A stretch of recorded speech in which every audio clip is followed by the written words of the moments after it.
Bonjour à tous et bienvenue dans cette session d'éducation. Nous sommes ravis de pouvoir vous présenter aujourd'hui deux plateformes. La première donc, sera présentée par Renaud Laillé de l'ANSES et la seconde devait être présentée par Benjamin Dieppe de chez Nestlé, mais étant donné les conditions sanitaires, finalement, Nestlé a revu sa position sur sa possibilité de voyage. Et comme je connais bien la norme et la plateforme, je me suis entraînée avec lui et je ferai cette présentation. Donc mon nom c'est Danielle Soyer, je suis directrice scientifique chez Thermo Fisher, donc bienvenue à tous. Ravie de vous voir pendant cette session. Donc Renaud, je vais te donner le micro pour présenter la plateforme nationale. Donc SCA, c'est une plateforme de surveillance sanitaire de la chaîne alimentaire. Renaud a intégré l'ANSES il y a déjà 1980, voilà. Et donc c'est un chercheur avéré. Okay.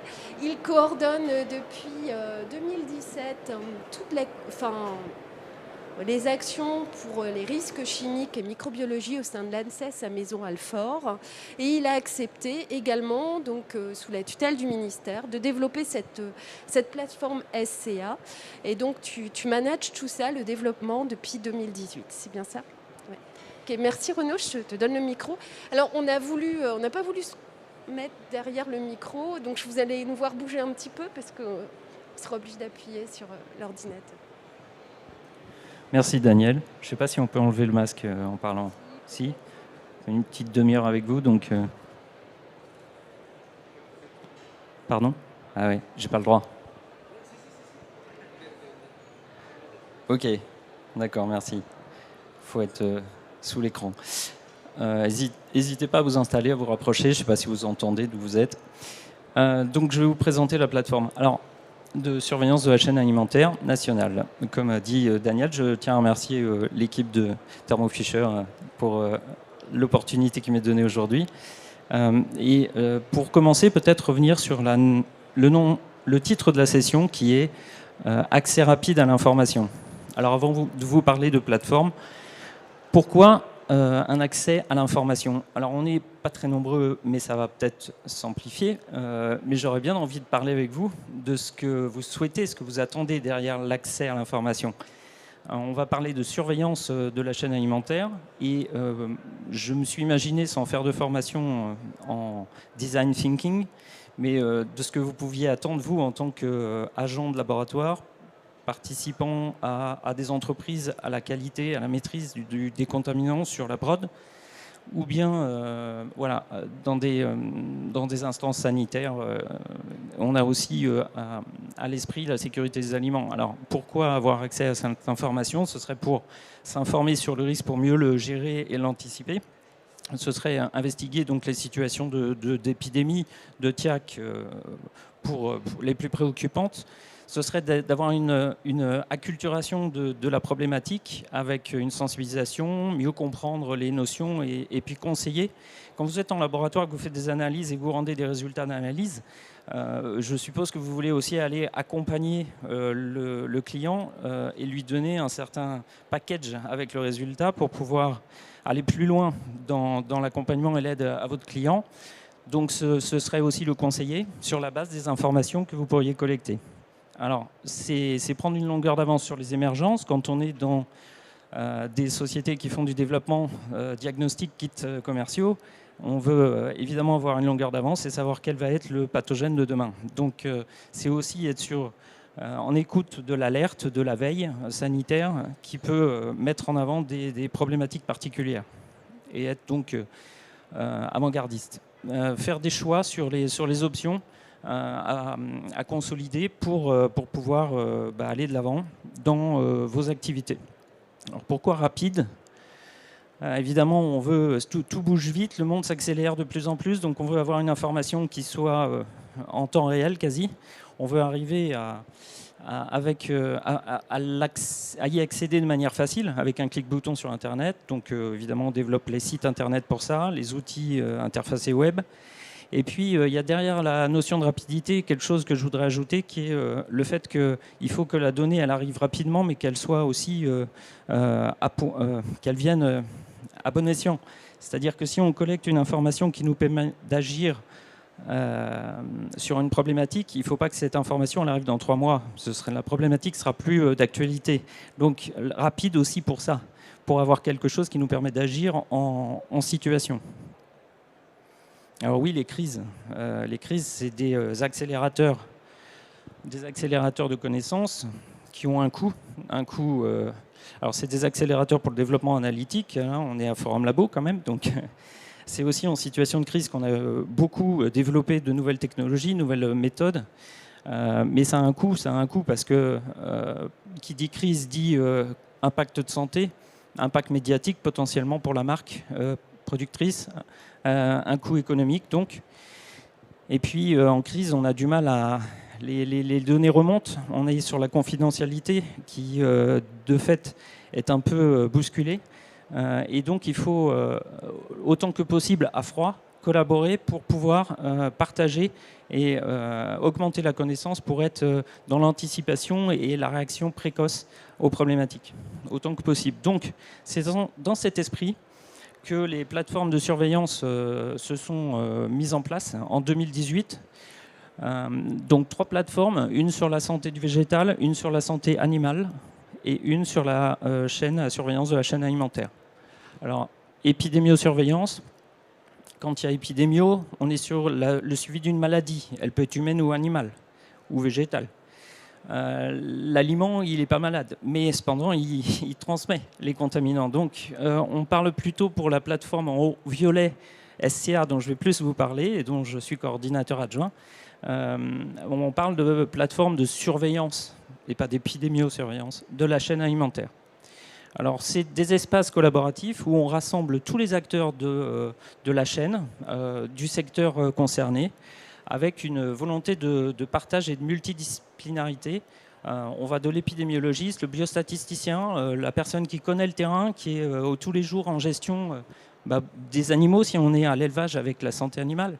Là, c'est pour SCA, donc la plateforme de la chaîne alimentaire. On est avec des responsables qualité d'entreprises agro en local et au niveau national, plus avec des représentants de l'industrie. Donc l'ANIA est représentée, la FCD pour la Fédération de commerce de détail, la CGAD pour les métiers de bouche, toutes les épiceries, l'artisanat, et c'est 380 000 entreprises en France. Donc ces personnes, ces instituts ou organismes sont représentés dans la plateforme.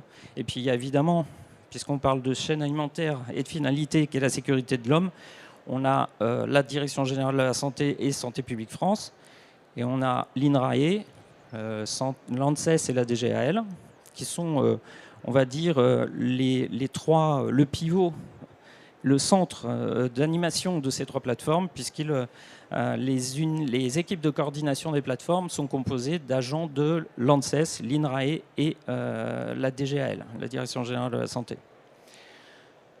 Donc on porte le décloisonnement, la transversalité pour rendre le plus opérationnel possible la démarche du One Health, que vous avez sans doute entendu un peu partout, le One Health, le Une Santé, parce que les contaminants que l'on suit, qu'ils soient chimiques ou microbiologiques, n'ont pas de barrière. L'homme cloisonne parce que c'est plus facile à conceptualiser, mais très clairement, la nature fonctionne de manière beaucoup plus complexe.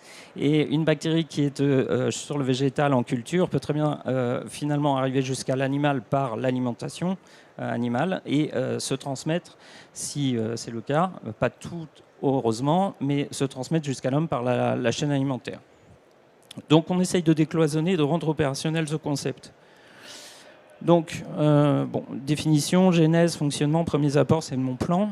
Donc, reparler peut-être de la définition de la surveillance. Qu'est-ce que la surveillance? Donc, c'est une définition qui comprend plusieurs notions importantes. Celle déjà d'une activité de collecte systématique et continue. La continuité, la régularité, elle peut être journalière, hebdomadaire ou beaucoup plus lâche dans le temps. Ça peut être quelques mois, mais globalement, c'est une collecte qui est répétée et qui vient s'inscrire dans le temps pour suivre les évolutions et les tendances. Donc, c'est des compilations de données avec de la statistique derrière, des outils dédiés pour produire une information donc dans un délai approprié, comme je disais, pour fournir une donnée dite utile pour l'action. Vraiment, la finalité de la surveillance, c'est d'agir. C'est pire de produire une donnée et de rien en faire sur le terrain que de ne pas produire de données de surveillance. Donc, parce que ça a un coût tout ça. Donc produire mais ne rien en faire, c'est gaspiller.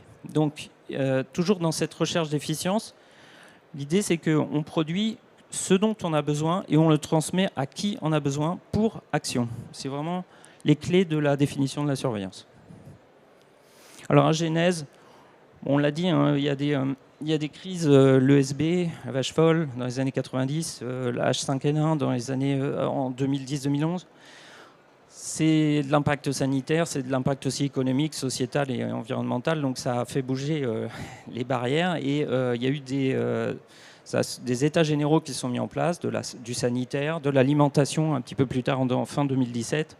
Et c'est ces réflexions collectives au niveau national qui ont fait avancer et ancrer la surveillance de manière de plus en plus forte dans les textes de loi et qui, notamment à l'occasion d'une réflexion et du rapport Babusio-Guillou en 2014 dans le cadre du comité interministériel pour la modernisation de l'action publique, il a été demandé de renforcer la veille sanitaire dans ce domaine et de renforcer la programmation et l'orientation des activités de surveillance.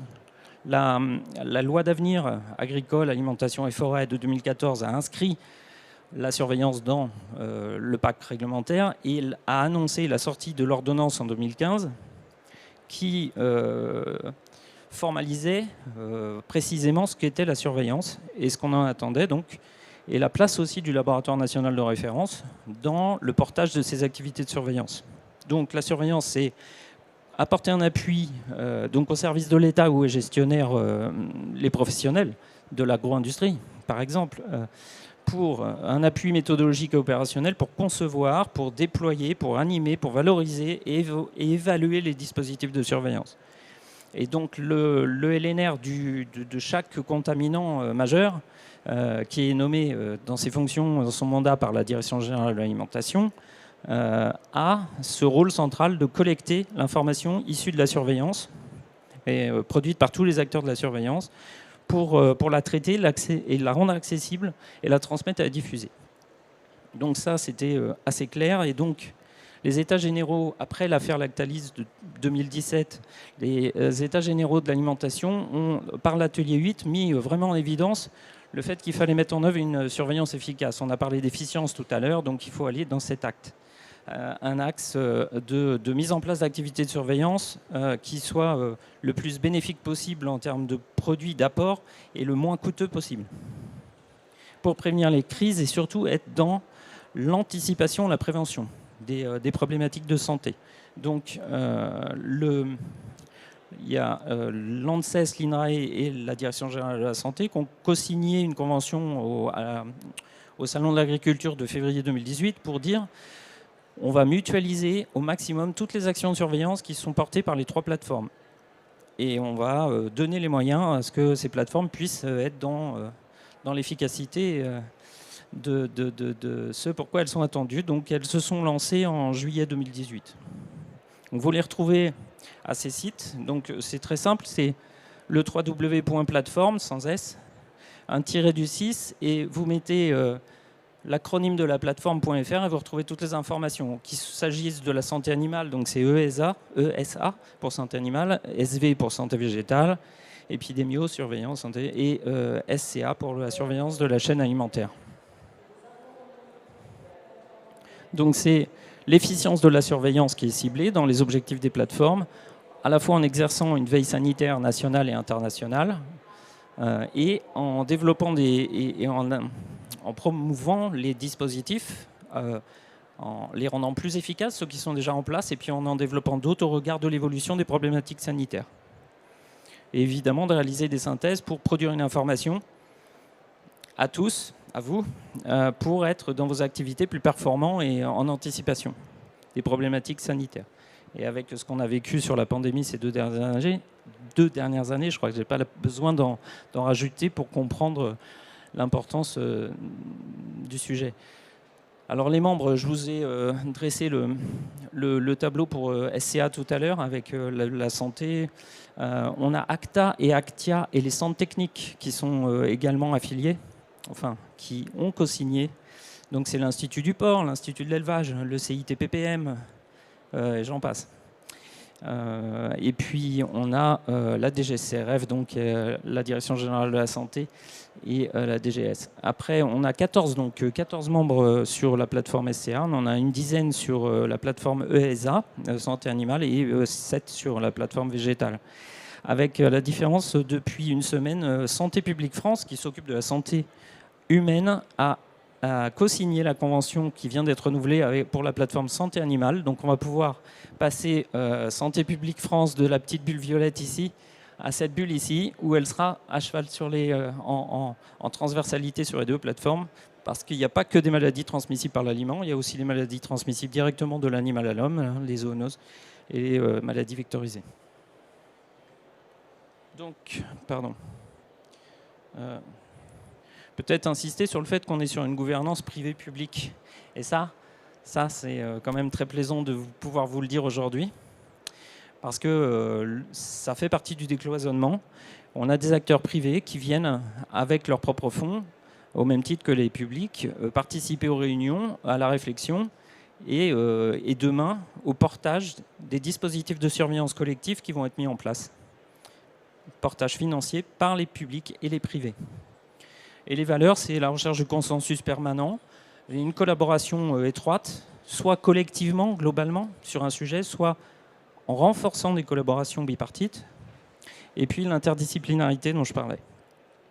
La surveillance, elle nourrit la recherche, la référence pour les méthodes qui sont à mettre en place et à développer pour pouvoir répondre à un besoin de modalités de surveillance et de production de données pour pouvoir mieux comprendre la circulation, les phénomènes épidémiologiques. Et puis, elle nourrit l'évaluation de risques. Les évaluateurs rendent des avis sur des risques, l'évaluation de risques, et ont besoin de données pour ça, en termes de prévalence, d'exposition. La surveillance apporte ces éléments. Et pour gérer le risque. Donc, et c'est réciproque, c'est-à-dire qu'elle fournit la surveillance, les données pour ces domaines, mais elle se nourrit aussi de ces domaines, et un projet de recherche qui a abouti à des conclusions et notamment à des sujets porteurs en termes de surveillance vont être mis en place par les collectifs qui travailleront dans ce domaine de la surveillance. Alors ces trois plateformes, elles sont étroitement liées, elles se sont mises en place en même temps, elles ont été portées par la convention tripartite DGAL, ANSES, INRAE. Et il est important de mutualiser les moyens. Donc, pour favoriser cela, on a mis en place une cellule de coordination interplateforme dans laquelle se réunissent toutes les équipes de coordination de chaque plateforme pour pouvoir favoriser le développement de sujets transversaux porteurs pour prioriser les actions. Donc, on a travaillé notamment sur la qualité des données, puisque l'évaluateur de risque, il a besoin de données de surveillance robustes, validées.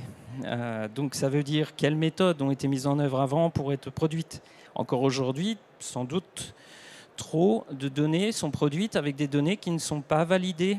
Donc là, on voit tout de suite la deuxième intervention derrière qui va nous permettre de faire le lien avec la production de données de surveillance issues de la mise en œuvre de méthodes bien solides. Donc, on a travaillé sur la qualité des données. Les méthodes mises en œuvre en est une, mais il y a plein d'autres volets que vous retrouvez bientôt sur le guide qui sort de la réflexion du groupe transversal 3 plateformes. Dans un mois, devrait être en ligne sur les 3 plateformes. Le principe clé derrière la qualité, c'est le principe FAIR, F-A-I-R, pour Findable, Accessible. Le I, c'est interoperability et reuse. Donc en gros, on veut une donnée qui soit produite à un moment pour ce qu'elle est attendue d'apporter, mais il faut qu'on puisse la réutiliser dans d'autres contextes, parce qu'on est sur le big data et qu'il faut mobiliser les données au maximum et en tirer le plus grand parti. Donc, il faut les rendre accessibles. On est beaucoup dans l'open data, l'open source. Donc, voilà, c'est ce concept FAIR, FAIR, qui, à l'international, est relayé depuis quelques années et qui est relayé dans le guide que vous verrez en ligne sur la qualité des données.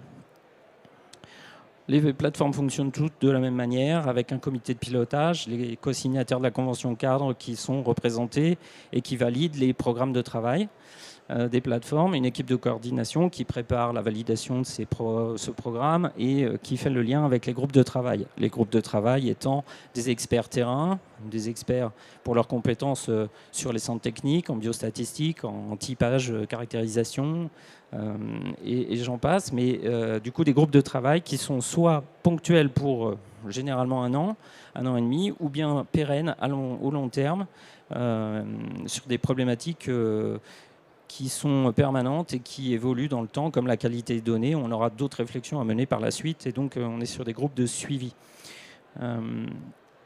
Voilà, le programme de la plateforme aujourd'hui, c'est celui-ci. On travaille sur la priorisation des dangers, des contaminants microbiologiques de la chaîne alimentaire par des définitions de critères pour pouvoir hiérarchiser, prioriser ce qu'on veut travailler ensemble collectivement en termes de surveillance. Et donc on a choisi notamment pour preuve de concept le cadmium, qui est un contaminant chimique qu'on retrouve dans plein de milieux naturels, compartiments naturels, travaillé par l'IFREMER sur la surveillance côtière, dans les céréales et intercéréales par les professionnels du secteur, dans l'alimentation animale. On le retrouve en bio, expo, surveillance sur l'homme. Donc en fait, il est très transversal et c'est pour nous un sujet pour faire preuve de concept sur la surveillance chimique. En microbiologie, avant même que la plateforme ne se lance en juillet 2018, on avait déjà un groupe qui avait rassemblé tous les acteurs de la filière produits laitiers, fromage au lait cru bovin, autour de salmonelle, parce qu'en fin 2015, début 2016, il y avait une problématique fromage au lait cru à salmonelle dans cette filière et qu'il a fallu mettre en place des groupes, un groupe dédié pour améliorer la surveillance et la connaissance de Salmonella sérotype Dublin circulant dans la filière depuis la production de lait dans les élevages jusque dans l'assiette du consommateur et qui provoque parfois hélas des infections sévères, voire létales. Le périmètre, c'est donc pour cette plateforme l'alimentation humaine, animale, c'est les denrées d'origine végétale et animale, l'eau de boisson depuis la signature, le renouvellement de la convention. Et puis, voilà, c'est de la production, c'est du producteur au consommateur. On a un groupe steak que je ne rementionne pas après, donc je vous en parle là, c'est Escherichia coli, producteur de chicatoxine, syndrome hémolytique urémique chez l'enfant ou chez le jeune, qui est présent en portage parfois asymptomatique donc sur les vaches productrices de lait et qui peut être transmis dans la filière fromage au lait cru. Donc on a rassemblé les acteurs parce qu'il y a une problématique à améliorer en termes de surveillance pour une meilleure maîtrise. Et on a rassemblé les fermiers, les producteurs fermiers et les industriels. Lactalis était de la partie, donc vraiment du plus petit au numéro 1 mondial, pour pouvoir traiter la problématique et qu'on aille dans une démarche générique de partage d'informations pour améliorer la surveillance et la maîtrise au final. Donc on a un groupe STEC qui finit et qui mettra son rapport en ligne dans un mois. Alors, peut-être ce qui vous intéresse le plus, je pense, c'est la veille sanitaire. C'est vous donner des informations sur ce qui survient en termes d'événements sanitaires, contamination de la chaîne alimentaire par soit un contaminant chimique ou microbiologique. Les trois plateformes fonctionnent de la même manière. On va aller utiliser des outils pour scanner les sources. Je vais en reparler juste après. Pour utiliser des filtres pour resserrer sur notre périmètre d'activité, donc domaine santé animale, végétale ou sécurité de l'alimentation. Et on va après travailler en comité de rédaction pour valider déjà le signal qui nous arrive, les sélectionner en termes de priorité pour transmission à tous. Et puis on s'appuie dans ce cas sur des experts de domaines particuliers pour pouvoir pousser, s'assurer de la validité du signal et pousser l'information. Et on rédige des bulletins, des newsletters, des différents supports qui vous permettent d'avoir une information consolidée et qui porte la substantielle moelle de ce qu'il faut prendre en compte en termes de contamination de la chaîne alimentaire en microbio ou en chimie aujourd'hui. Donc cette information, vous la retrouvez à travers le bulletin qu'on a appelé le BUSCA, le bulletin de surveillance de la chaîne alimentaire, nous, dans notre processus, on utilise différents outils selon les plateformes. Nous, on utilise au quotidien l'outil développé par la Commission européenne qui s'appelle EMM et qui scanne 8000 sources médias, sites dans le monde entier. 7 jours sur 7, 24/24 depuis 2002, dans 70 langages différents et qui produit chaque jour 300 000 signaux. Donc ça fait une masse assez considérable d'événements. On ne parle que d'événements sanitaires. Et on utilise nos filtres. Donc nous, en surveillance de la chaîne alimentaire, on va aller regarder salmonelle, listeria, cadmium, sécurité des aliments, enfin des mots qui... Voilà, on ressort nos signaux qui nous intéressent et on les filtre et on les trie et on produit au final des brèves, à peu près une quinzaine de brèves par bulletin. C'est 4-5 lignes, la brève, avec le lien initial qu'on a capté pour vous donner l'essentiel. Vous avez une vision comme ça très transversale, croisée de l'essentiel, et vous pouvez aller chercher plus en détail ce qui vous intéresse et le creuser avec les liens en question. Vous avez dans le titre tout, c'est-à-dire que vous avez les 3 parties, le géographique, la zone géographique impactée, la France, l'Europe, le monde, ensuite c'est le contaminant, chimique ou biologique, ou les deux, et la matrice. Alors, évidemment, vous pouvez vous y abonner. Je fais un peu de pub du coup. Vous avez le bulletin à gauche typique, là, c'est le 49, le dernier qui est en ligne depuis le 30 septembre. Tout en bas, vous avez 2 liens. Vous en avez un, suivez ce lien. C'est le formulaire de droite qui vous permet de vous abonner. Et vous le recevez directement dans votre messagerie, tous les 15 jours. Et il vous fait un point de ce qui s'est passé sur les 15 derniers jours qu'on a sélectionné pour vous. Le télécharger qui se trouve en bas à gauche, c'est une extraction de la base de données de toutes les brèves depuis les 48 précédents numéros, enfin tous les précédents, et que vous pouvez de fait récupérer en mode Excel et de manière à pouvoir faire des filtres. Et si vous voulez par exemple aller voir ce qui se passe en Cryptosporidium ou en Ciguatera, vous faites votre mot-clé, votre recherche, vous retrouvez tous les signaux sanitaires qui ont pu arriver depuis que ce bulletin est en place.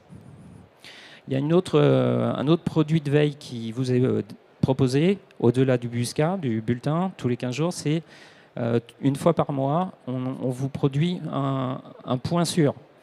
Un point sûr de 15 000 mots qui va donc être plus qu'une brève, largement, qui va faire un état des lieux d'une problématique émergente. Donc là, dernièrement, c'était Arcobacter. C'est un campylobacter-like, plutôt tolérant aux cultures aérobies. On a fait un point sur entérotoxine de Staph, sur Ciguatera. On peut aussi faire des points sur des méthodes de surveillance ou sur des dispositifs particuliers. Le RASF, par exemple, au niveau européen, sur le Rapid Alert System Feed and Food. On l'a décrit avec ses limites, ses avantages et ses limites. On vous a parlé de spéciation. La dernière, c'est la spéciation. C'est-à-dire toutes les formes des traces métalliques qu'on peut retrouver. Cadmium 6, arsenic 6, arsenic 4. La bioabsorption n'est pas la même. Donc il y a toutes ces problématiques à considérer quand on cherche à surveiller les contaminants chimiques. Vous informez, vous guidez dans la compréhension des problématiques sanitaires, qu'elles soient chimiques ou microbiologiques, à travers ces différents supports d'actualité et d'explication, d'accompagnement de la surveillance de la chaîne alimentaire. Alors on a travaillé d'abord sur salmonelle, je vous disais. Donc le premier livrable, ça a été un guide d'aide à la surveillance salmonelle dans la filière fromage de lait cru. On avait dans la problématique sanitaire rencontrée très clairement un problème de cloisonnement à l'amont de la chaîne entre la production de lait et la transformation. Ça a été notre idée moteur, mais on l'a appliquée à toute la chaîne, parce que c'est toute la chaîne qui se retrouve impactée et qui doit être ensemble derrière la problématique sanitaire rencontrée. Donc on a fait un guide, on a mis déjà autour de la table tout le monde, chacun s'est exprimé sur ses contraintes, ses attentes, les objectifs, et puis on a défini un objectif commun et on a défini ce guide qui n'a pas vocation à être un référentiel d'audit ou de contrôle officiel, mais un guide d'aide à la mise en place des activités de surveillance. Donc on a des fiches signalétiques pour chaque maillon, de l'élevage à la santé humaine, passant par la collecte, transformation, distribution. Et c'est pour les professionnels de chaque maillon, pour adapter sa surveillance et renforcer les interactions entre les maillons. Donc chaque fiche est construite de la même manière, avec un objectif de surveillance, une méthodologie, et surtout un dernier point sur la transmission des résultats, et savoir ce qu'on fait quand on a une détection, j'allais dire positif, mais il ne faut plus le dire, quand on a une détection ou quand on a un résultat non-détection. Et donc voilà, qui informer, de quoi, quand. Ce guide vous aide à bien garder à l'esprit ce qu'il faudrait faire. Voilà. Sans plus de valeur réglementaire sur le guide. Voilà. Et surtout, chaque maillon, chaque fiche est déclinée en 3 niveaux de surveillance, de routine, renforcée ou en investigation, pour voir quand est-ce qu'on passe de l'un à l'autre et surtout quand est-ce qu'on peut revenir à une situation normale et de surveillance normale. Ce groupe a eu comme deuxième objectif de mettre en place une première étude et de faire une première étude pour apporter la preuve de tout ce que pouvait avoir comme apport le séquençage, le WGS, le Whole Genome Sequencing, dans ces investigations et dans la surveillance. Donc ça a été une première, portée par le laboratoire Actalia de la filière laitière et par l'ANSES et le laboratoire de sécurité des aliments, pour séquencer 500 génomes, donc c'est pas rien en termes de coût et en termes de travail, charge de travail. Ça représentait un quart des souches isolées sur la période d'étude. Donc c'est suite à l'épidémie fromage au lait cru 2015-16, donc on avait plus de 2000 souches isolées sur cette période et on en a sélectionné selon une méthode rigoureuse de sélection basée sur une statistique. Donc 500 souches, on les a séquencées et on a fait une analyse de proximité, similitude des souches. C'est l'arbre phylogénétique circulaire que vous voyez, qui permet de montrer quelles sont les souches les plus proches les unes des autres. Et on a défini des clusters. Un cluster, c'est des souches qui sont considérées comme identiques. C'est le clone, c'est les mêmes. À part qu'elles ont peut-être une ou deux petites différences, mais c'est peanuts. C'est 5 nucléotides sur 5 millions. Donc autant vous dire qu'on est au millionième du total pour dire que si elles ont moins d'un millionième de différence sur leur génome, on va dire que c'est les mêmes. Voilà. Si elles ont plus, ça veut dire que ce n'est pas les mêmes. Donc on est quand même sur un niveau en granularité de distinction des souches qui est phénoménal. Donc on a 72 clusters. Alors à ces résultats analytiques de séquençage, on a associé des données de contexte d'isolement. Où est-ce que, dans quel département, quelle année, quelle matrice avait été à l'origine de l'isolement de la souche. Et on a fait une analyse statistique de tout ça. Et on voit que très clairement, sur le Doubs et le Jura qui sont dessinés en bas à droite, vous avez des couleurs. Une couleur, c'est un cluster. Et on a quand même selon les clusters, la dispersion géographique est plus ou moins diffuse ou plus ou moins serrée. Donc ça donne une première information. À partir de cela, on va aller travailler avec les acteurs de terrain, on va être sur le local et on va mettre en place des projets recherche pour mieux comprendre pourquoi tel cluster diffuse beaucoup plus, par exemple. Donc potentiellement beaucoup plus de transmission dans la filière et de risques pour l'homme. Donc on va aller sur des mises en place de projets recherche. Donc la surveillance nourrit la recherche pour mieux comprendre les drivers, les facteurs de risque associés. Le point de vigilance à cette étude en retour d'expérience, c'est qu'on reste encore sur un coût financier énorme. On ne peut pas utiliser le séquençage total de génome pour aller gérer en temps réel une situation d'urgence, puisqu'il nous faut 3 semaines, on va dire, entre l'isolement de la souche sur notre boîte, milieu semi-gélosé, jusqu'à notre arbre phylogénétique. Donc on peut On peut par contre mettre en œuvre ces études pour pouvoir mieux comprendre les populations circulantes. Et ça, c'est typiquement de la production d'informations issues de la surveillance au service du gestionnaire qui va prioriser pour mieux maîtriser les clusters qui sont problématiques pour l'homme ou pour l'animal ou qui impactent fortement la filière en termes d'économique. On a voulu ensuite élargir la problématique et pas uniquement à la filière laitière. Et on a travaillé donc avec la filière bovine viande, porcine et volaille, œufs et chair. Et pour toujours avec les mêmes enjeux, produire une information qui permette d'avoir une démarche préventive dans un cadre de surveillance intégrée, qui prenne tous les acteurs et toutes les données en considération, toujours sur salmonelle et la chaîne alimentaire. Donc on en est venu à faire une cartographie de l'existant, 18 dispositifs, 43 acteurs en France qui travaillent sur la surveillance salmonelle dans ces filières majeures, et une description de la donnée utile. Alors utile à qui ?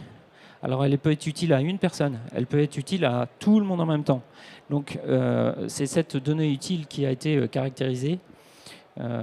Et on a imaginé le système de surveillance salmonelle national pour ces filières pour demain, en notamment caractérisant les types d'informations nécessaires, donc l'information, la donnée qu'il faut collecter pour produire l'information attendue, et puis les flux derrière, pour savoir qui reçoit quelle information de qui, quand. Donc on a travaillé sur cette organisation du futur système en termes de pression d'échantillonnage, qui échantillonne, comment, à quel niveau sur la chaîne alimentaire. Je pense que c'est quand même assez révolutionnaire d'imaginer que les maillons de la chaîne en amont sont prêts à donner leur plan d'échantillonnage ou leur niveau de pression d'échantillonnage. Enfin, Lactalis, l'affaire Lactalis, c'est quand même 2017, donc c'est pas si loin. Et je trouve qu'on a, en 2 ans, avec le groupe, fait bien avancer les choses, parce que derrière, il y a un intérêt. Et ce qui fait finalement que le groupe et l'approche participative fonctionnent, c'est qu'il y a l'intérêt collectif qui répond à l'objectif designé collectivement, mais il y a aussi chacun va avoir une information qu'il va pouvoir exploiter individuellement à son niveau pour son activité du tous les jours. Donc il y a les différents types d'informations qui vous sont listés ici, que je ne vais pas redire. Pour passer donc du coup de l'existant au futur système, on a imaginé les résultats qu'on attendait en termes d'indicateurs pour avoir des tableaux de bord sur comment les salmonelles sont surveillées, où sont les problèmes, dans quelle filière, à quel maillon, et puis valoriser tout ça en termes d'action après de gestion, d'acceptation, hein, puisqu'on n'a pas de risque nul, le risque zéro n'existe pas, et de confiance globale de l'ensemble des acteurs sur ce qui est fait, et du consommateur aussi. Et donc, on a des changements majeurs qu'on a identifiés, des activités pour faire ces changements, des changements de posture, de relations entre les acteurs, des changements technologiques aussi. Donc, voilà, on a pensé à tout ça et on va le mettre en musique maintenant. C'est-à-dire que le travail s'est terminé fin 2020, a été mis en ligne début 2021. Et je lance vendredi après-midi un nouveau groupe de travail pérenne sur la surveillance salmonelle au niveau national avec une collègue de l'INRAE. Et on va animer ce groupe. Et l'idée, c'est d'être dans l'opérationnalisation de toutes les recommandations que je viens de vous commenter. Voilà. On a fait preuve de concept dans le cadre de ce groupe collectif autour de salmonelle pour définir ce qu'était un bon indicateur. Il y a des recommandations internationales qui existent sur le sujet, et voir quelles étaient les difficultés. On a fait un petit test et on s'est rendu compte qu'on a pu bénéficier de 7 ans de surveillance sur 6 sources différentes sur la chaîne alimentaire avec des transmissions volontaires dans le cadre de ce groupe. Ça fait 300 000 données à traiter et on s'est rendu compte qu'il y avait une énorme hétérogénéité. Donc il va falloir qu'on travaille sur le référentiel, pour rendre les données opérables, interopérables, et construire des indicateurs qui soient globaux, il faut qu'on ait des données communes, des typologies de données communes. Donc, il faut qu'on travaille sur ces référentiels pour pouvoir échanger plus facilement et construire des indicateurs qui parlent à tout le monde, utilisables par tous. La deuxième preuve de concept, ça a été une situation de contamination de l'amont de la chaîne, l'alimentation animale, où on a eu une contamination à Salmonella Kédougou en 2019, l'été, et où, dans le cadre de ce groupe, les acteurs de ce secteur se sont venus vers nous pour nous dire c'est le moment de mettre en application le collectif et de voir comment on peut organiser un peu mieux une situation très approfondie en allant sur le séquençage de génome. Et donc, on a appris de cette expérience. On a mis 2 coordinateurs en place pour gérer cette situation d'investigation, avec une remontée de données très très détaillées, parce que plus on a des données détaillées, plus on peut aller loin dans l'hypothèse de transmission et de contamination des différents maillons de la chaîne. Et de fait, qui dit données détaillées dit on arrête la confidentialité, on fait sauter le verrou. Donc il faut pas, là il faut recentrer sur quelques épaules seulement. Donc le fait de mettre ça en place, ça a permis d'avoir la confiance des acteurs, d'avoir la remontée des informations détaillées et de pouvoir exploiter très finement toutes les données parallèlement aux résultats de séquençage des souches. Donc on a une procédure générique à mettre en place. Le point faible, c'est les laboratoires. Parce que les laboratoires ont mis un temps fou à nous envoyer les données et les souches, surtout les souches. Les données venaient des exploitants directement. Et le problème, et je le comprends, c'est que les laboratoires n'ont pas forcément signé un papier pour pouvoir avoir une autorisation de transmission. Donc ça veut dire revenir vers chaque client. Ça demande du temps, tout ça. Donc il faut arriver à mettre en place un système où tout le monde adhère et où, quand le problème se présente, on n'a pas de questions administratives à se poser. Parce que le but, c'est d'être dans la interaction rapide pour être efficient, pour produire une information utile. C'est ce que je disais au tout début. Voilà, donc les missions de la plateforme, des plateformes, c'est d'apporter un appui méthodologique et opérationnel, c'est produire une information qui soit consolidée, fiable et régulière, c'est aller vers l'opérationnalisation du concept One Health, c'est réduire les coûts en mutualisant les actions, c'est anticiper les problèmes sanitaires. Donc on a vu qu'il y avait quelques premiers apports de la plateforme, à travers notamment les produits de veille, et puis vous trouvez sur le site les rapports transversaux ou spécifiques aux thématiques. Les enjeux sont donc le réseautage, l'approche collaborative, collective, la surveillance intégrée, donc, et puis cette diffusion de l'information consolidée à tous, voilà, pour une finalité de prévention renforcée. Merci Daniel.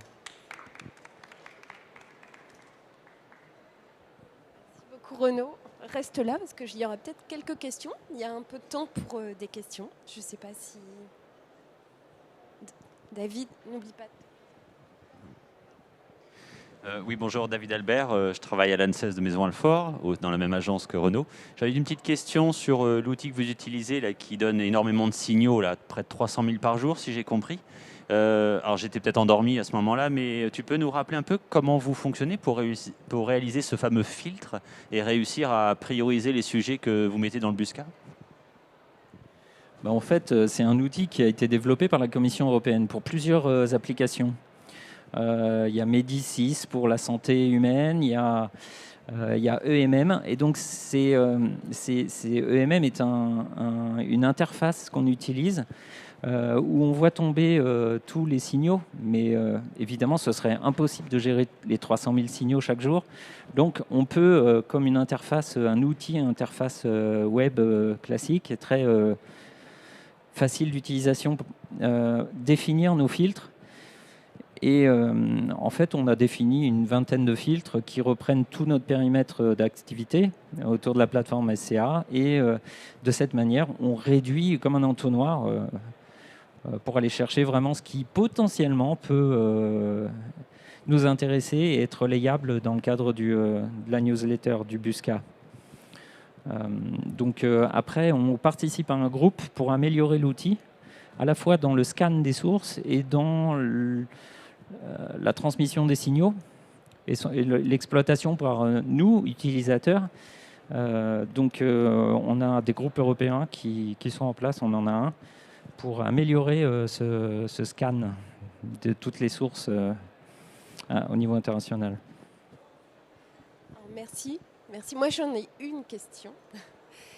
Imaginons qu'avec le scan des données, on se rende compte que finalement, comme c'était le cas, il y a vraiment un danger existant, par exemple en microbiologie, puisqu'on a vraiment parlé microbio. Ah ouais, d'accord. Et du coup, en fait, vous vous rendez compte que ce serait bien que les laboratoires puissent implémenter une méthode de manière rapide, parce que si on veut être réactif, il faut qu'ils puissent détecter ce contaminant, et finalement, il n'y a pas forcément de plan de surveillance aujourd'hui mis en place. Est-ce que la plateforme peut servir aussi aux acteurs, voilà, pour avoir ce type d'information, voire un protocole, des guides par rapport à ça? Alors, très clairement, les points sûrs dont j'ai parlé sont là pour ça. Mais on est très en amont. C'est-à-dire qu'on le fait sur la base des signaux qui nous arrivent. Quand on voit un premier contaminant qui sort des fameux signaux de l'outil EMM, dont on n'a jamais entendu parler dans nos brèves, parce qu'on est aussi scientifique, donc on va les regarder un peu, faire une première approche, se dire ça, on n'en a pas beaucoup entendu parler. C'est important de le restituer. C'est un peu le réflexe qu'on a eu pour Arcobacter. Et il s'avère que je présente dans 15 jours le point sûr, la démarche sur Arcobacter à l'Europe, à l'Agence européenne de sécurité des aliments, à l'EFSA, parce qu'ils ont souhaité se saisir du sujet. Et donc, en fonction de la manière dont ils vont relayer les choses, après, vous serez peut-être encore plus certain que c'est un sujet à traiter et pour développer des méthodes adéquates. Donc, c'est peut-être très en amont, mais il y a des instances qui peuvent se faire le relais après. Merci beaucoup. Est-ce qu'il y a d'autres questions? Merci, c'est très très clair. Merci beaucoup Renaud. Donc si je comprends bien, il faut que je parle très fort et très près du micro. Comme je l'ai indiqué tout à l'heure, donc Benjamin Dieppe n'a finalement pas eu la possibilité de venir en France. C'est des politiques d'entreprise avec les conditions sanitaires. Il avait eu le go et puis finalement il a eu un no-go. Toutefois, je vais me permettre de présenter Benjamin puisque c'est lui qui a préparé cette présentation. Donc Benjamin Dieppe est un scientifique senior au centre de recherche Nestlé à Lausanne, en Suisse. Il a surtout travaillé sur les pathogènes, mais il travaille également de temps à autre sur tout ce qui est bactéries d'altération, mais également sur des probiotiques. Et il a pris en charge le développement de la norme ISO 16440 partie 3 sur la vérification des méthodes. Je pense que pour la plupart des laboratoires aujourd'hui, tout le monde a dû s'y pencher puisque c'est un prérequis pour l'accréditation. Si je me rappelle bien, en 2019, il y avait eu une présentation de cette norme par Nicolas Nguyen-Fonf de l'Adria. Et aujourd'hui, en fait, Benjamin, qui était le conveneur, la personne qui a coordonné tout ce développement, donc, souhaite davantage présenter la plateforme de l'ISO pour aider les laboratoires à mettre en œuvre tous les essais, à former le personnel, mais également à faire les calculs, parce qu'il y a des outils de calcul qui sont disponibles. Donc en fait, tout ça, c'est accessible sur la plateforme, c'est gratuit. Donc ce n'est pas des choses qui sont à acheter en plus de la norme. Et on s'est dit que c'était excellent finalement de vous informer qu'en un seul clic, vous pouvez récupérer toutes ces informations et puis vous aider à déployer tout ça dans vos laboratoires. Alors je vais faire comme toi, moi je vais rester devant. Donc l'intitulé, c'est comment utiliser le standard, la norme ISO 740 partie 3, et c'est surtout tous les outils qui sont mis à disposition autour de cette norme. Alors, un petit historique. Alors, c'est clair que le développement de l'ISO 740 de toutes les parties d'ailleurs, je le connais plutôt bien parce que je suis probablement l'une des plus vieilles dans ce groupe. Parce que j'ai démarré en 2006, donc j'étais là tout au début, quand on a débuté la révision de l'ISO 740 qui avait été publiée en 2003. On était très peu nombreux autour de la table à l'époque, puisque je pense que nous étions 5-6 personnes. Le groupe doit bien compter 40 membres aujourd'hui, donc a pris beaucoup d'ampleur, si ce n'est plus d'ailleurs. Voilà. La norme ISO 740 a été éclatée en plusieurs normes. Ça avait été décidé dès le début, en fait. Je vais poser ma montre là, comme ça je ne vais pas rater le créneau horaire. Il y a la partie 1 qui donne toute la terminologie, qui a été publiée en 2016. Et il y a 2 autres normes qui vont ensemble. C'est la partie 2 et la partie 6, puisqu'elles vont s'adresser aux organismes de certification et aux fabricants de méthodes pour valider des méthodes qui sont commerciales, des méthodes qui sont propriétaires. La partie 2 va donner les guides pour valider des méthodes de détection et de dénombrement. La partie 6, qui a été publiée plus récemment, c'est comment valider des méthodes de confirmation, mais également de typage. Donc, imaginons une nouvelle méthode de typage, de sérotypage des salmonelles. Elle ne sera pas validée selon la partie 2, mais la partie 6, par exemple. La partie 4 et 5, en fait, ça a été conduit essentiellement par des collègues allemands.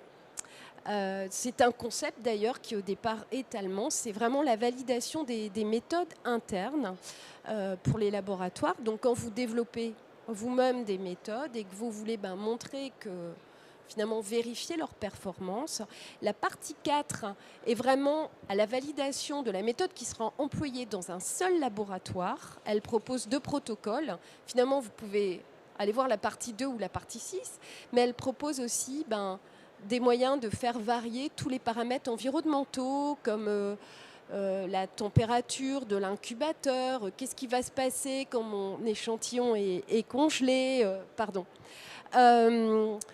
enfin, tout ce genre de paramètres. Ça va ? Oui, pardon.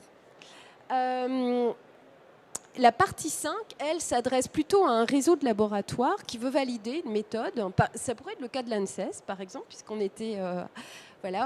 Renaud, David, vous avez développé une méthode par exemple pour sérotyper les salmonelles les plus importantes sur le territoire français, et vous voulez que tous les laboratoires de l'ANSES, donc à Maisons-Alfort, à Ploufragan, mettent en œuvre cette méthode-là. Et bien dans ces cas-là, la partie 5 va permettre de faire une étude collaborative sans être vraiment une étude collaborative en fait, et montrer la robustesse des méthodes pour l'implémenter dans un réseau de laboratoires.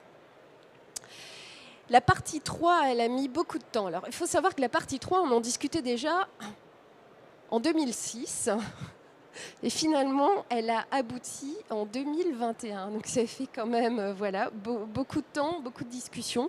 Je pense très sincèrement que Benjamin a été le fil moteur. Quand il est arrivé, on a vraiment vu décoller les travaux sur la partie 3 en fait, de la norme. Aussi parce que Nestlé avait bien l'intention de déployer la vérification des méthodes dans leur laboratoire. Et d'ailleurs, Benjamin gère tout ça au niveau international au sein des laboratoires Nestlé. Donc en fait, que ce soit la partie 4, 5 ou 3, elle s'adresse aux utilisateurs de méthodes. D'accord ? Elle ne s'adresse pas aux organismes de certification ou aux sociétés comme Thermo Fisher qui voudraient valider ces méthodes commerciales. Pourquoi vérifier les méthodes ? Eh bien, en fait, il y avait un gap, puisque dans l'ISO 17025, que vous connaissez tous pour accréditer vos laboratoires, c'est la Bible du manager de laboratoire. Finalement, eh bien, on vous dit qu'il est important de vérifier que la méthode fonctionne bien entre vos mains. Et puis, vous devez en plus avoir toutes les données à disposition de l'organisme d'accréditation. Donc, en fait, eh bien, ce prérequis-là, c'était un peu laissé au bon vouloir de chacun. Je dis vrai, je pense, David, je crois que tu fais des audits des fois. Donc, voilà, peut-être que tu as vu plein de protocoles au travers de ces années à auditer des laboratoires. Mais finalement, personne n'a... Donc, la partie 3, elle se penche d'abord sur la rédaction de ce guide, et ensuite, on a aussi fait des essais. Donc, dans la partie 3, il y a deux parties. La première, c'est je prends la méthode et je vais regarder qu'elle fonctionne bien. Tout simplement sur une matrice qui a été déjà validée selon lors de l'étude ISO 740 partie 2 ou partie 6, par exemple. Ou une matrice qui a été validée pour la méthode de référence ISO-SEN. D'accord ? Et la partie qui suit, quand ça fonctionne bien, oui, ça marche bien entre les mains de mes techniciens, c'est aussi de voir si ça fonctionne bien sur les matrices des laboratoires, parce que quand on valide une méthode, on ne peut pas tester tout ce qu'il y a dans le monde alimentaire. Or, vous avez tous des spécificités. Donc, soit vous êtes laboratoire de service et vous avez des clients qui vous amènent des produits qui sont assez challengeants quand même, qui peuvent par exemple inhiber la croissance d'un pathogène. Okay, et ça peut être aussi pour vos laboratoires d'usine. Alors, autour de la table, il y avait tout le monde pour cette norme partie 3, donc des laboratoires publics, des laboratoires de référence, des laboratoires de recherche, des industriels de l'agroalimentaire, des fabricants de méthodes et des autorités sanitaires. Le protocole, c'était vraiment le mot très important, devait être accessible à tous, donc les grands laboratoires prestataires de services, mais comme aux laboratoires d'usine, par exemple, de chez Nestlé. C'est pour ça que Benjamin s'est penché sur la question. Il nous a montré des photos. Mais chez Nestlé aussi, ça varie du tout ou rien. Il y a des tailles de grands laboratoires prestataires, mais il y a aussi des tout petits laboratoires accolés à l'usine. Et des critères de performance qui sont appropriés, c'est-à-dire réalistes. On ne va pas non plus demander à un laboratoire utilisateur de mettre en œuvre par lui-même une norme ISO 740 partie 2 pour montrer qu'une méthode fonctionne. Il faut être pragmatique à un moment donné. Voilà, il y a la partie mise en œuvre, il y a la partie coût aussi de cette mise en œuvre. Il ne s'agissait pas non plus que la norme soit adaptée qu'aux gros laboratoires qui pourraient se permettre de mettre ça en place. Donc, le grand mot, c'était alignement et consensus. Et du coup, il y a eu un premier draft sur cette norme. Je pense que c'est important de le savoir. C'est qu'avant d'arriver à la mouture finale, il y a donc cette première partie qui a été transmise à 60 laboratoires dans le monde. Vous avez sur cette slide les pays qui étaient représentés. Certains ont été très actifs d'ailleurs, comme les États-Unis. Bon, d'ailleurs, ils sont plus grands, d'accord, mais bon, ils ont quand même beaucoup contribué.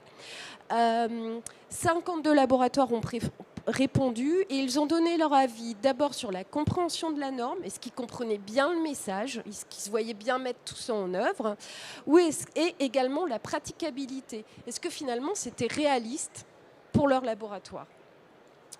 Donc, par rapport à ce questionnaire, donc par rapport à tous les laboratoires qui ont répondu, vous voyez qu'il y en a partout dans le monde, c'est sur tous les continents, on a amélioré le texte et adapté le contenu pour tenir compte de ce retour presque client de la norme en fait. Donc la norme, elle se divise en 3 parties. La vérification des méthodes qualitatives, des méthodes quantitatives et des méthodes de confirmation. Et à chaque fois, on donne les critères de performance, le protocole et les limites d'acceptabilité. Donc le but aujourd'hui, ce n'est pas du tout de détailler la norme. Vous l'avez certainement lu en tant que laboratoire, vous la connaissez. C'est plus de vous présenter tout ce qui est autour. Donc voici la plateforme. Alors si vous voulez, si certains sont intéressés, j'ai copié vraiment le site. Vous pouvez prendre une photo. Parce que Benjamin avait mis des liens, mais on n'a pas d'accès là. Avec la présentation. Donc, sur cette page de l'ISO, qui est en lien donc, avec la norme ISO 740 partie 3, il y a d'abord la présentation générale, mais vous aurez également un accès à la présentation du webinaire, c'est un webinaire de formation, et à la vidéo, d'accord ? Donc, vous pouvez très bien visionner ce webinaire. Il y a une présentation détaillée, c'est-à-dire des PowerPoint qui sont prêts à l'emploi, que vous pouvez utiliser dans vos laboratoires pour former le personnel. Ça vous évite d'avoir à le faire vous-même, par exemple. Mais ça peut être aussi un PowerPoint pour le COFRAC, pour que tout le monde ait la même base de compréhension de la norme. Ça paraît peut-être idiot, mais on peut tous avoir une interprétation complètement différente en lisant une norme. Et il y a, et ça je pense que ça plaît beaucoup, les outils de calcul, parce que finalement, c'est un peu clé en main, vous rentrez vos valeurs, et cet outil, vous le téléchargez, et vous pouvez en fait vraiment le montrer quand vous êtes en audit. Alors là, Benjamin a juste copié-collé une slide de la présentation, donc qui est disponible pour former les gens, en fait, si vous voulez la télécharger. Donc pour chaque slide, vous avez donc la slide ici dans l'encart blanc. Il y a le texte principal et en dessous, il y a tout le script qui est à lire et qui est à dire quand on fait une formation. Donc en fait, c'est vraiment complètement guidé si vous voulez faire ce genre de choses pour un personnel ou même le top management de votre société. Ou, voilà. Donc vous pouvez télécharger et vous entraînez vous-même sur la compréhension de la slide avec le script. C'est pas si mal fait quand même. Donc voilà. Le webinar donc, a été réalisé avec les différents acteurs. Je pense que les acteurs clés, donc c'est Laura Maut, que vous voyez en haut à gauche, qui est la secrétaire du groupe ISO, Paul Inveld, qui gère toutes les parties, d'accord, et Benjamin Dieppe, qui est, comme ça vous avez la photo, en bas à droite. Donc, ce webinaire introduit l'ISO 740 partie 3 explique véritablement sa mise en œuvre. Il y a toute une session de questions et de réponses derrière, donc par des utilisateurs de méthodes qui, à l'occasion de ce webinaire, ont eu l'occasion de récolter des informations. Il faut savoir que c'est un webinaire qui a rencontré un franc succès parce qu'en fait, finalement, on n'a pas pu satisfaire tout le monde dans les inscriptions. Okay, donc, c'est très bien qu'ils soient en ligne. Et je pense que l'ISO va continuer cette démarche-là parce qu'on a bien vu que les gens étaient... Finalement, ils attendaient d'avoir ce support en plus de la norme. Donc, tout ça, c'est accessible sur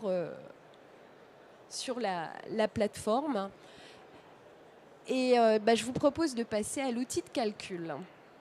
Donc l'outil de calcul est à télécharger directement également sur cette plateforme.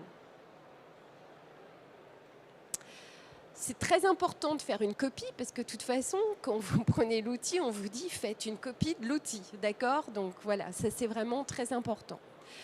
Alors je vais me déplacer un petit peu. Vous avez plusieurs onglets.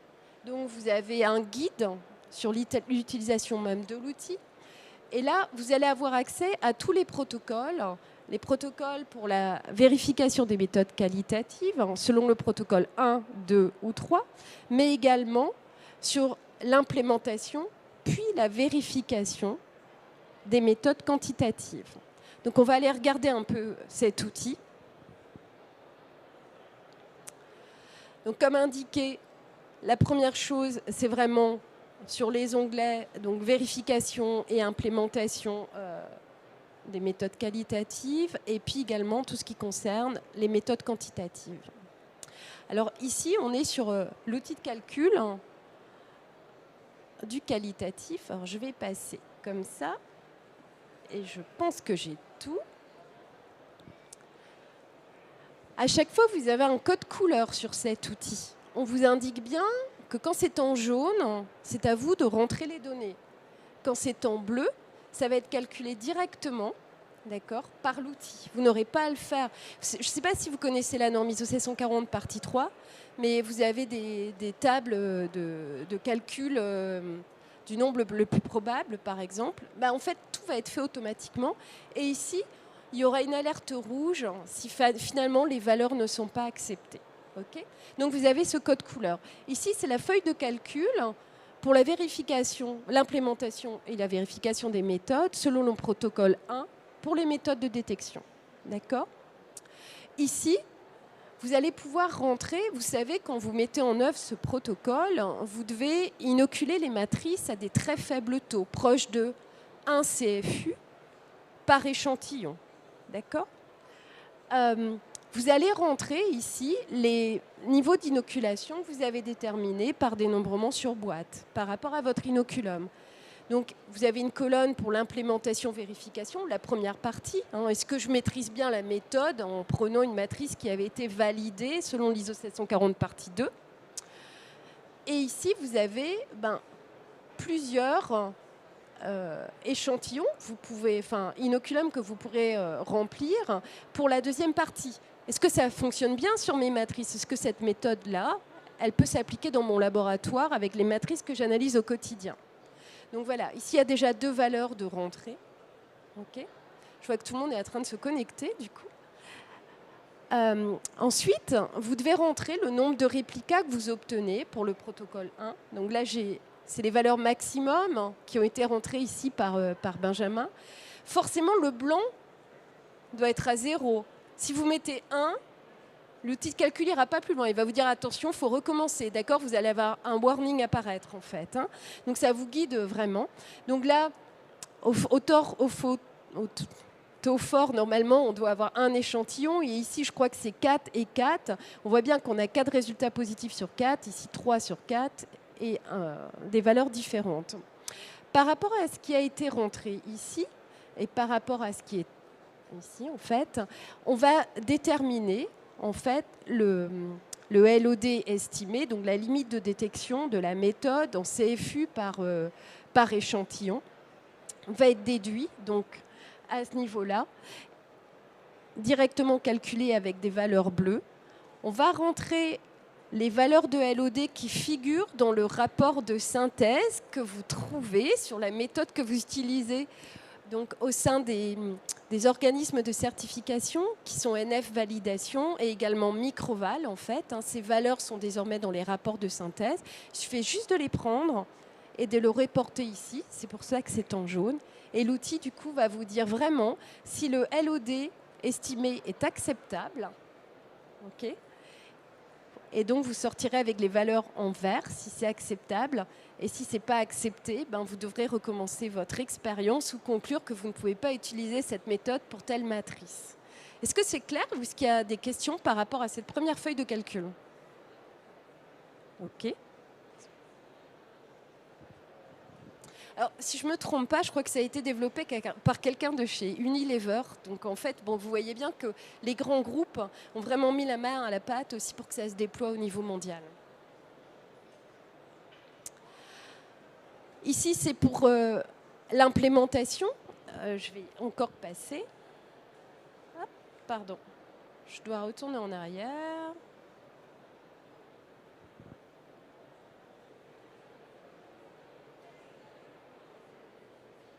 Okay. Pardon. Donc ça, c'est pour ce qui est implémentation des méthodes quantitatives. Donc c'est la première partie. Est-ce que cette méthode, je la mets bien en œuvre dans mon laboratoire, donc je vais choisir une matrice qui a été étudiée pendant la validation ISO 740 partie 2.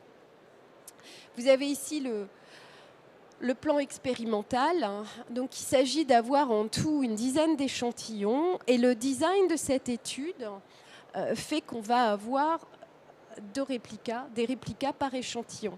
Ce design est tout à fait celui de la norme pour estimer les incertitudes de mesure. Or, vous devez aussi fournir ces données quand vous êtes accrédité. Et puis sur vos bulletins, en fait, sur vos rapports d'analyse. Donc, ce n'est pas du travail en plus, parce que de toute manière, vous devez le faire. Okay, et ça faisait un moment, je pense, qu'il fallait le faire. Donc, vous allez pouvoir rentrer les données. On a encore le même code couleur, en jaune, bleu. Et s'il y a une déviance, malheureusement, on n'aura pas du vert ici, mais on vous dira, voilà, on vous donnera peut-être même des guides. Et vous allez donc pouvoir rentrer le nombre d'UFC, excusez-moi, à force de parler toujours anglais, des fois on oublie comment on dit en français, donc d'UFC par gramme ou par ml, pour chacun des échantillons et en réplica. C'est calculé automatiquement en log, et donc tout ce qui est reproducibilité intra-laboratoire va être aussi directement calculé. D'accord ? Vous n'avez rien à faire, en fait. Hein. Ça va être directement disponible.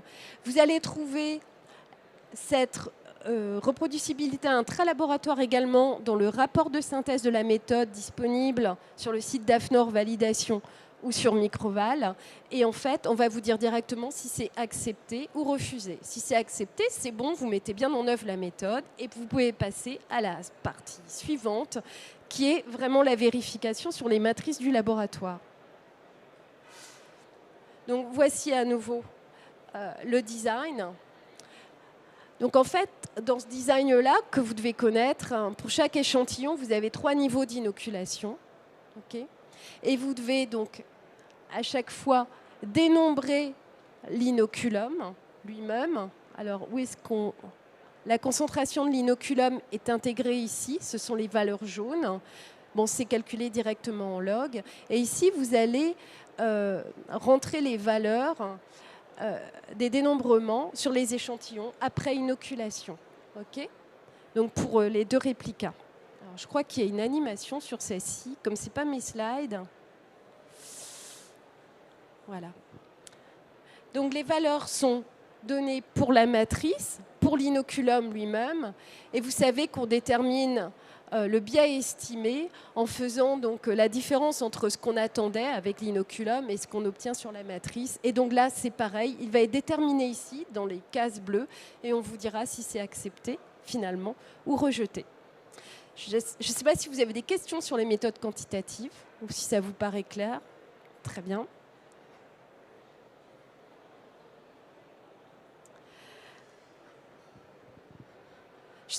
Est-ce que ça vous semble utile d'avoir accès à ce genre d'informations? Je dirais que la plupart des sociétés, comme Thermo Fisher, on a mis beaucoup de choses en place aussi pour aider nos utilisateurs de méthodes avant que tout ça n'apparaisse sur le site ISO.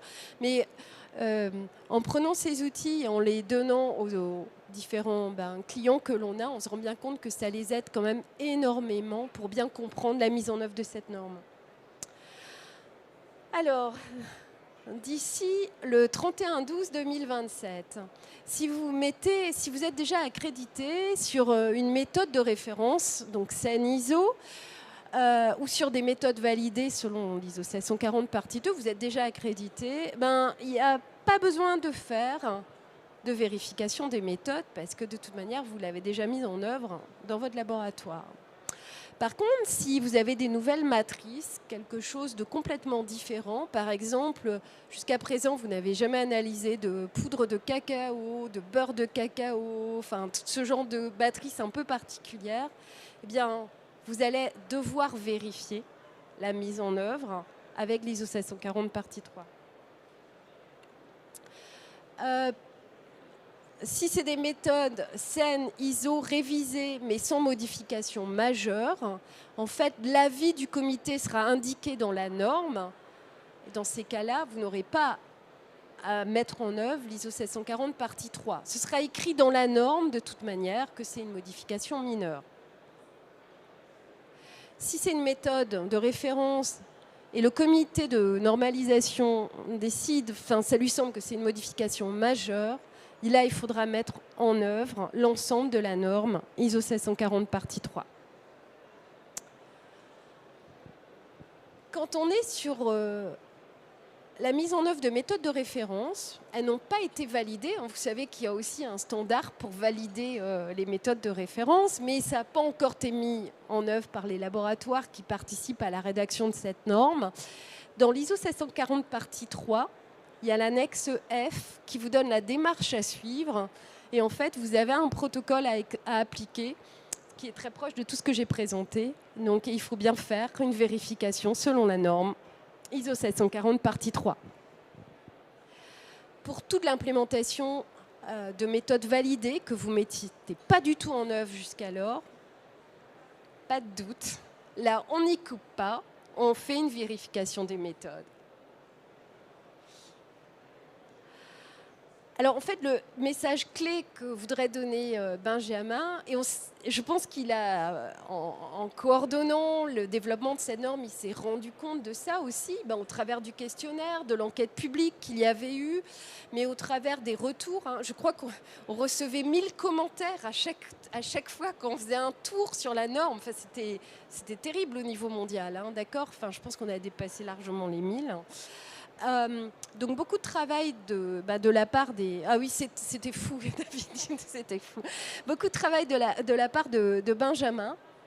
Mais de toute manière, dans le règlement européen 2073 de 2005, il va donner tout ce qui est méthode de référence et il va dire qu'il reconnaît les méthodes alternatives validées selon l'ISO 740, partie 2 ou 6. Finalement, on l'étend à la partie 6, c'est en cours, ok ?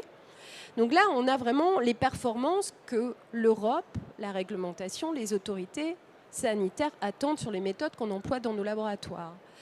Mais l'accréditation du laboratoire, en fait, on voit bien qu'on met plein de petites parties aujourd'hui.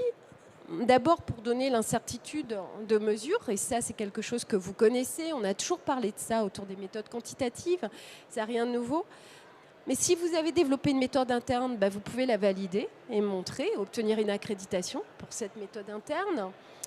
On vous demande de vérifier l'implémentation, mais également les matrices que vous utilisez dans les laboratoires. On vous demande de bien former le personnel et je pense que la plateforme de l'ISO, elle est adéquate pour ça, là, pour la vérification des méthodes. Mais Benjamin, il continue et finalement, il y a les tests de performance, il y a les contrôles qualité de milieu. Chez Nestlé, ils font aussi de la méthode monitoring. Ça, c'est quelque chose qu'eux mettent en place, en fait. Voilà. Et quelque part, il insiste aussi vraiment, il y a la performance des méthodes, mais il y a aussi la performance des laboratoires. Et il faut tous qu'on soit conscient que dans ce domaine de qualité et de sécurité, c'est un tout, en fait, quand on rend un résultat. Voilà le maître mot, finalement, il voulait conclure là-dessus. Alors, je ne sais pas s'il y a des questions. J'ai l'outil de calcul avec moi. Est-ce que quelqu'un veut le mettre en œuvre et venir l'essayer? Vous pouvez venir voir tout à l'heure. On n'est pas obligé de rester dans la session Q&A, mais il est tout à fait possible, voilà, si vous voulez le découvrir en ligne. Je ne sais pas s'il y a des questions. Merci beaucoup pour votre attention déjà. Merci. Questions? David, est-ce que tu mets en œuvre l'outil de calcul? Oui, un retour d'expérience où effectivement, j'ai effectivement eu le bonheur comme toi de vivre toutes ces années, pas autant, mais certaines, de hautes discussions au plan international, mais aussi au plan français. Je dois dire qu'au niveau de la commission de normalisation sécurité des aliments, on a beaucoup discuté avec les parties prenantes autour de la table, puisqu'il y avait des laboratoires de première intention, départementaux, qui se questionnaient beaucoup sur comment mettre en œuvre voilà, ce document qui, même si tu l'as très bien explicité, et il y a les supports pour l'appréhender, reste quand même une norme complexe quand même. Il y a quand même beaucoup de protocoles scientifiques à l'intérieur qui sortent des sentiers battus un petit peu, où là quand même il y a quand même beaucoup à faire. Mais effectivement, à l'ANSES ou dans certains de nos laboratoires, on a déjà eu l'occasion de le mettre en œuvre pour effectivement vérifier des nouvelles méthodes qui ont été accréditées depuis. Donc on a vécu ce passage-là. Ça s'apprend, clairement. Ça rentre quand on sort un petit peu du sentier battu. Il faut que les opérateurs techniques comprennent aussi la logique, comprennent la mise en place des protocoles. Mais par contre, c'est un gain certain, parce qu'effectivement, tu as cité la 19036 sur les incertitudes.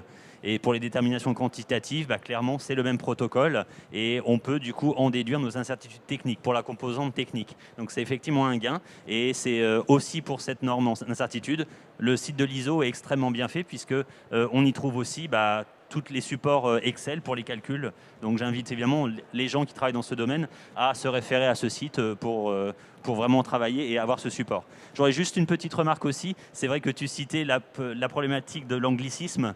L'implémentation, c'est un terme relativement anglais et on l'a traduit pour la version française en mise en œuvre. Donc c'est la vérification de la mise en œuvre. Et la deuxième partie, c'est la vérification de la matrice. Voilà. Donc les gens s'y retrouveront, mais c'est vrai qu'on est tellement habitué à utiliser implementation verification que voilà, qu'on l'a dit comme ça. Mais je voulais juste rajouter ça. En tout cas, merci beaucoup. Alors moi, je peux peut-être donner un témoignage parce qu'on a vu plusieurs utilisateurs mettre en œuvre la norme avec l'aide de nos ingénieurs d'application. Ça m'est arrivé aussi de donner des formations vraiment tout au début, en fait, même à des utilisateurs. Sincèrement, ça se passe vraiment très très bien. On a des très bons retours voilà, sur la mise en œuvre et l'accompagnement qu'ils ont à tous les niveaux, que ce soit par les organismes de normalisation. Donc là, je parle au niveau européen, il n'y a aucun doute. Tout le monde était sur le pied de guerre, en fait. C'est pareil en Australie. Je pense qu'alors eux, ils ont carrément pris une longueur d'avance parce que vraiment, ils sont à fond sur la vérification. Et quelque part, il y a tout l'accompagnement aussi par leurs fournisseurs, entre autres. C'est notre cas, en fait. Et je trouve vraiment des très bons retours sur... voilà. Même pour des petits laboratoires. Alors du coup, est-ce que ça ne va pas faire boule de neige vers d'autres ISO 17043, 17043 ou autres, je ne sais pas, en termes d'accréditation? Parce que le côté plateforme, le côté outils, accompagnement d'utilisateurs, c'est vraiment fabuleux.